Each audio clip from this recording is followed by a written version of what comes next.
everyone! A while back I asked you in a community post which were your favorite Monster High characters, and today I'm going to take the most popular picks and turn them into magical girls. This is the third installment, and like in the other videos, feel free to comment down below your favorite character so that I can know which characters you would like to see if I were to make another installment. And now, let's get to it! Let's start the video off with one of the audience's favorites, Rochelle Goyle. Rochelle, as you can imagine, is a gargoyle from Scaries, the Monster High equivalent of Paris, France. From what I can remember, she's one of the earlier characters. I think she was released in the 4th wave alongside Rebecca and Venus.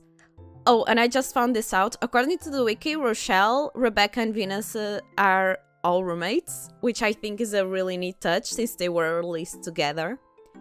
I have to say the original doll is so sweet. I really like the expression they gave her, and that's kind of how I remember her. To me, she always struck me as a very elegant and gracious girl. So when I was designing her magical girl version, I ended up drawing her in a ballet pose. My initial idea for her design was to take inspiration from Gothic cathedrals, as well as porcelain corsets to capture sort of the same fashion sense that she has in the original series. But I ended up deciding against it because it made the design very heavy, and heavy is definitely not the word that comes to your head when thinking of magical girl outfits. I ended up giving her a dress with a corset at the top, just to allude to the initial idea, and a 2-layered puffy skirt as well as an off-the-shoulder sleeves. Oh, and I didn't forget her freckles. It's not super noticeable, but since Rochelle is made of stone, in all her iterations her skin is a bit speckled. I definitely didn't want to forget that. She ended up looking really cute. Next up we have Ghoulia. Ghoulia is one of the original characters. She was released in the 1st wave, and she plays a decently sized role in most Monster High media. At least in Gen 1, for some reason she was discarded in Gen 2, and Gen 3 demoted her to a side character. Ghoulia is a zombie, and because of that she doesn't speak English, or any other human language for that matter. She speaks zombie, which is basically just groaning, and her best friend is Clear the Nile. I have to admit that this design is probably my favorite out of all the ones I did today. Because she has glasses, I was able to do that cartoony thing where the glasses are the eyes, and that was really fun. I exaggerated how long and straight her hair was, which I think made a good contrasting shape. And for her pose, I ended up taking inspiration from a picture I saw on Pinterest of a Froppy cosplay. The pose was almost perfect for Ghoulia. I ended up making a few alterations, but still. Her original design has a lot of red, like a lot. And you know, with colors like red, you need to be careful because if you overuse it, the color palette gets this aggressive quality, which isn't at all what I want for Ghoulia. And just to be clear, the original design was actually pretty good at this. They definitely got that sweet spot. At first I was having trouble with it, but I ended up combining darker shades of red with lighter, more pink shades of red, and then I used the bright red for a few pops of color, mainly her glasses and cherry decorations.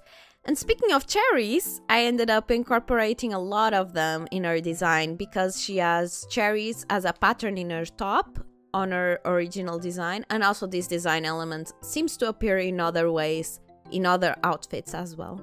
Like I said before, she turned out to be my favorite out of this batch.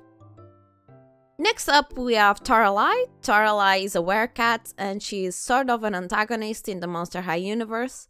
She is very cunning and mischievous, and she loves to play tricks on others. She's a cat, that's in her nature, and she was the hardest one to design since her fashion was very punk. It didn't feel right to put her in a puffy dress or an overly cutesy outfit. I still tried my best by sneaking a few heart shapes in her design, as well as adding big bows with big bells attached. Her color scheme was also pretty hard to deal with. Like Ghoulia, she has a lot of red in her design, but unlike Ghoulia, she doesn't have a contrasting color. What I mean by this is that Ghoulia has a lot of red on her design, yes, but her hair is blue and her skin is a bluish gray, while Toralei's design is entirely colored with bright, warm colors like yellow, orange, and red paired up with black. The only cool toned color in her entire design are her bright green eyes, so as you can imagine I struggled a bit with balancing out the colors for this one.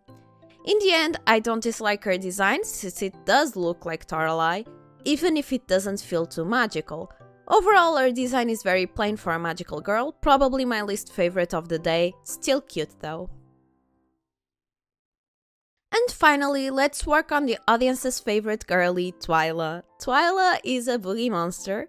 Her dad is the boogeyman, and she has a really sweet, shy, and quiet personality. She is amazing. You might have noticed that I've used the G1 designs as a starting point for most of my magical girl designs.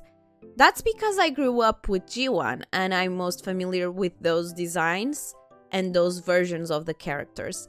No hate whatsoever towards the newest versions, I also like them quite a bit, and I think they did a great job introducing and adapting these characters to the new, younger audience. So much so that in some cases I actually like the G3 version of the character more. Twyla is one of them. In the new version she is still characterized as a sweet, shy and quiet girl, but now they're more open about the fact that Twyla has autism. And that's why she hates loud places, because she is very sensitive to sensory overload. That's very sweet. I really like this change because I feel like it's very important to show kids that some people are a little different and that's okay. Some people are a bit more sensitive to some things, and the best thing you can do is be understanding and try your best to help out. And some kids will certainly look at Twyla and feel like they're represented. And they'll be happy every time she appears on screen, and I think that's beautiful.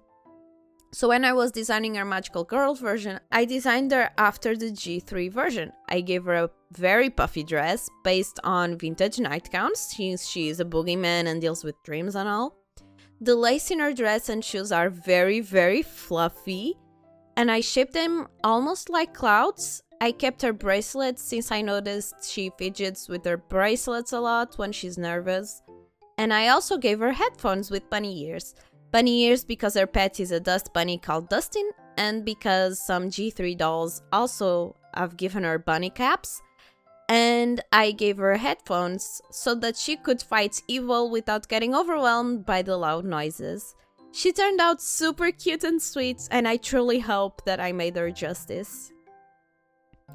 And with that, thank you so much for watching.